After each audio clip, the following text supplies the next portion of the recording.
ঘরের মাঠে ওয়েস্ট ইন্ডিজের বিপক্ষে 3 ম্যাচের ওয়ানডে সিরিজ খেলবে বাংলাদেশ।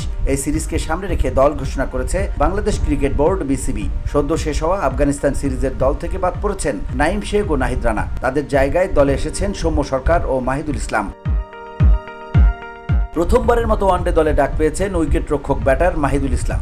এর আগে বাংলাদেশের হয়ে তিনি একটি টেস্ট খেলেছেন।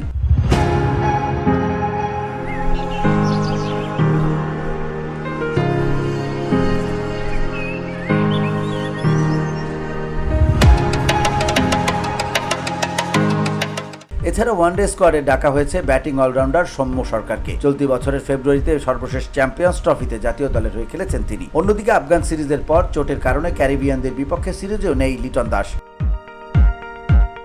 বাংলাদেশ দল: মেহেদী হাসান মিরাজ অধিনায়ক, তানজিন হাসান তামিম, সৌম্য সরকার, সাইফ হাসান, নাজমুল হোসেন শান্ত, তাওহিদ হৃদয়, মাহিদুল ইসলাম অঙ্কন, জাকের আলী অনিক, শামীম হোসেন, নুরুল হাসান সোহান, রিসার্ড হোসেন, তানভীর ইসলাম, তাসকিন আহমেদ, মুস্তাফিজুর রহমান, তানজিম হাসান সাকিব ও হাসান মাহমুদ।